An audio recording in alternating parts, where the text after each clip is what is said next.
Hello,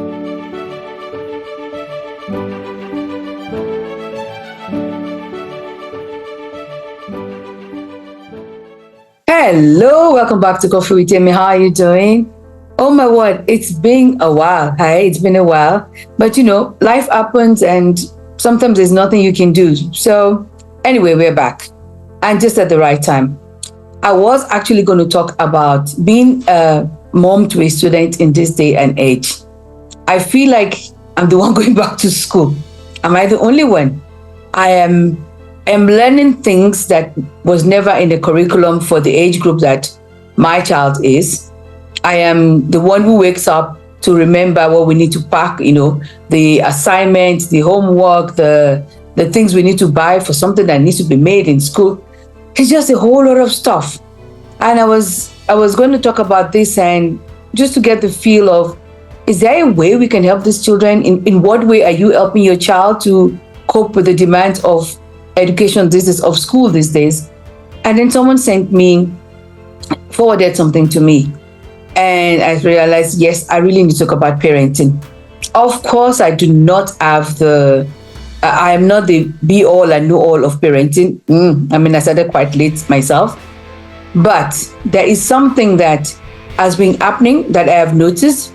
And I have wondered, where did we go wrong? And I will say we, because, I'm a parent now, and my child sort of falls into this category where this thing is happening, and maybe, not even just maybe, older. When did the authority of the home move from the parent to the child? There are a lot of parents these days that are afraid to talk to their children. They're afraid to discipline their children. They're just afraid of the children. Really, they're afraid of the children. And I can't understand it. I started with the phone. I started noticing with the phone thing, where the parent is using, some regular phone, while the child must have this really expensive top of the line telephone or cell phone. And I used to ask the kids when they talk, oh no, they have to have a particular kind of phone. It has to be in a sari where I say, you can't afford this. Your parents are not even using the kind of phone that you are using. Why do you think you deserve to use this? Just because your friends are using it doesn't mean you have to. And I couldn't understand the entitlement that came with it. Especially the younger ones, when I'm talking about them, they don't understand what it costs the parent to pay every month for this phone that you are using. They don't understand that they need to actually look after it properly. They don't understand that to give you money or to buy data onto your phone and you finish it within a week, if it lasts that long, or a day, and you think it's your right, it is not a right. And somehow parents are not able to put their foot down and say, no, you drop your phone, anybody can drop their phone. So I'm not saying that sheer carelessness. It happens. But the lackadaisical attitude to, they're going to replace it, or didn't you insure it? I don't get it. There is an entitlement that I cannot just blame the children for. I have to blame the parents. Is it a Generation Z? Is it a Generation X who is at fault here? I'd like us to look at this together. So the message I got, someone was complaining about their child not talking to them because something happened and the mother had to query, or the mother or the father, I don't even know who wrote the mail now. The mother or the father queried, like, what is going on here? And the next thing is that what you're going to be okay, now I remember what it is. So the child says she's in an ambulance for one of the parents, and the parent remembers that you couldn't have been in school because I saw a posting maybe online somewhere where you were drinking. Where are you, or were you drinking? Something to that effect. And the next thing was, is that what you should be asking at this time? I think, yes, that is what I should be asking. You're supposed to be in school. You're obviously not in school. I saw you online somewhere, maybe at a nightclub, and now you're in an ambulance. Did it happen where you were drinking, or did it happen in school? Anyway, this child shuts a parent out. For 2 months, she's not been talking to her parent. He or she has not been talking to the parent. And the parent is worried. Oh, it's going to block me out if I complain, And I'm like, you've already been blocked out. You don't have to wait. And parents are talking about, oh, yours is good. I've been blocked. My child has not spoken to me in 2 years. But these children who are not talking to their parents, they have absolutely no hesitation to send bills or to ask for money. Why? If you think you can make it on your own, if you think I am so little, you cannot show me any respect, you cannot think to call your parents, you cannot think to check up on your parents, you think you are right to drop the phone on me, then you are old enough to look after yourself. You can pay your bills, pay your school bills, your telephone, whatever it is that you need. You can pay it. I'm fine with it. Maybe I'll pay the medical just so that you don't kill yourself along the way. But everything else, go see how easy it is. And I don't understand, when did parents become scared of their children? If your child is not talking to you, if your child backchats you in the house, I actually remember this one. There was a child that I used to au pair, and he said to me, and I saw a car in the house, and I said, oh, that's a cute car. Whose car is it? And he said, oh, it belongs to my brother. I said, oh, your parents bought your brother a car. He said, I'm just a surprise. I'm telling you, this is a 9-year-old. And he said, I'm just a surprise because he backchats my parents all the time. And to reward him for turning 18, you buy him a car. I don't care if you've already had it in plan to buy a car for him. When his behavior doesn't show gratitude, when his behavior doesn't show appreciation, when his behavior doesn't show respect, when his behavior is anything but what it should be, and you cannot caution him. Rather, you're like, oh, let's give him the car, maybe just, no. It needs to honor you as the parent. It needs to respect you. When did we start getting afraid of children? This thing is not just with the parents. In the school, I'm an educator, so I know what I'm talking about. In schools, we cannot talk to children because parents will come to school and fight you. Not my current school, but I've worked in places where parents come to the class and they're talking to the teacher who is old enough to be their mother. That is the mother's mother. So is old enough to be the student's grandmother. Yeah. And this woman spoke so harshly, so badly to this teacher at 7 a.m. in the morning that she was crying in class. And there were students all around watching. Then you go away.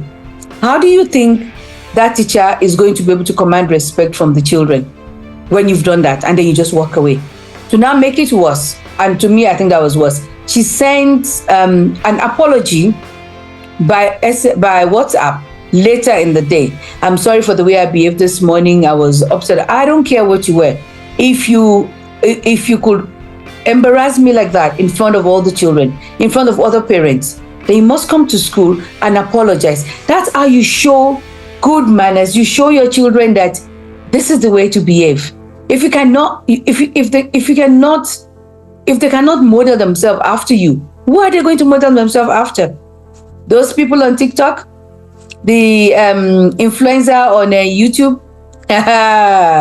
You need to see now, when you ask children, what do you want to be when you grow up? I want to be an influencer. Who are you influencing and how are you influencing them? They just want to be an influencer. They want to have money. They want to wear brand names. They know all the designers. I have no idea who this is or who that is. They know. What are we doing?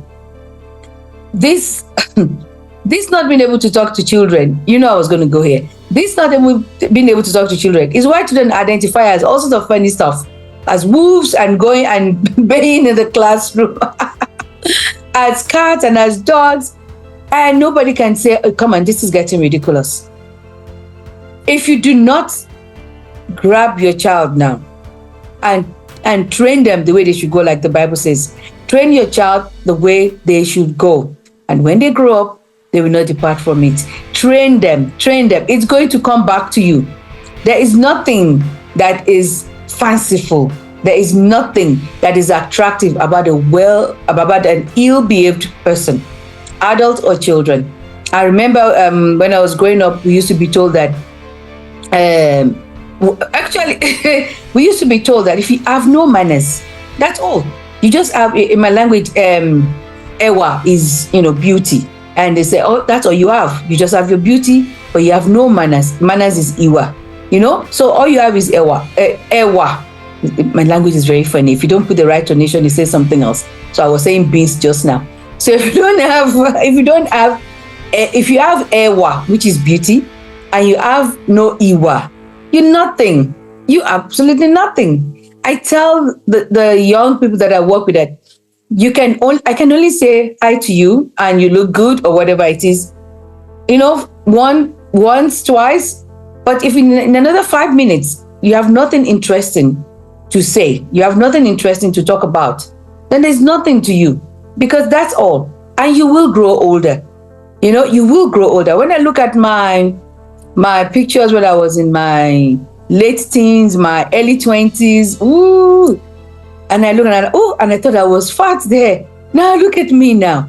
But I thank God that my life wasn't dictated by what I looked like, whether I had a figure eight, it had nothing to do with that. I thank God that there was more to me than the physical thing. Because what would become of me if I was in a business, if I was in an industry where everything was dependent on how good I looked? Well, I'm in trouble now. I still look good. Okay. I still look good. But my body cannot do that work again. We need to take our children. Do not let your children be, don't let the TV, don't let internet, don't let YouTube, don't let TikTok bring up your child for you. It is ridiculous that a 20-something-year-old will think it is okay to not talk to their parents, to not respect their parents, even when they do talk to them, to not respect their parents, to backchat their parents, and have no, I think my father used to call it gumption or something like that, to have no problem with asking for money. I'm going back to school tomorrow. I need my ticket. What ticket? You're actually even in school overseas and you think it's your right. It's not your right. And parents have made this mistake. I don't want my child to suffer like I suffered. Okay, yes, we didn't have it. Quite a number of us didn't have it easy, but it wasn't like even if you were living on the street. So you've made something of yourself. You are living on the street.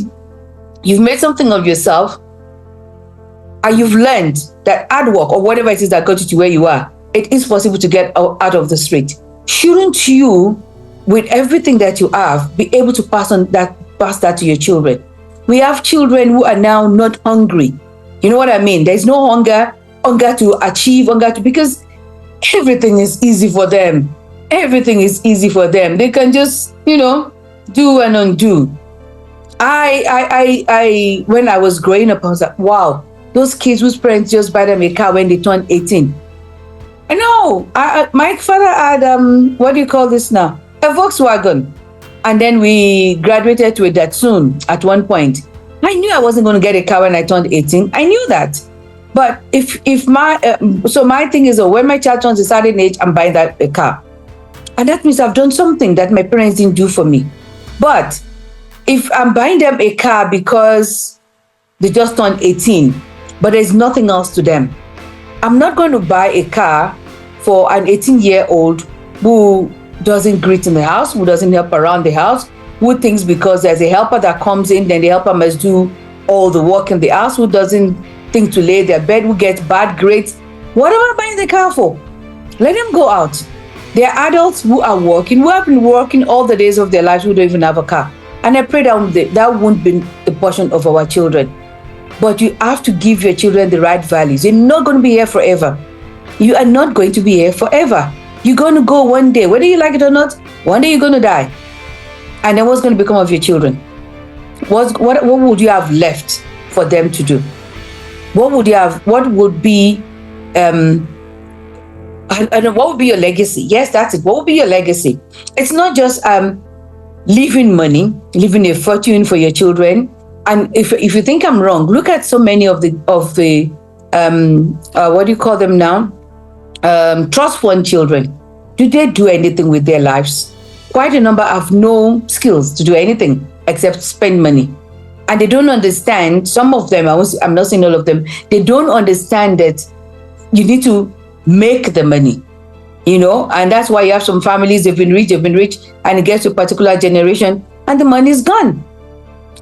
That generation have not learned to do anything but to wake up, go for tea, ride a horse, travel around the world, go to nightclubs, wear designer.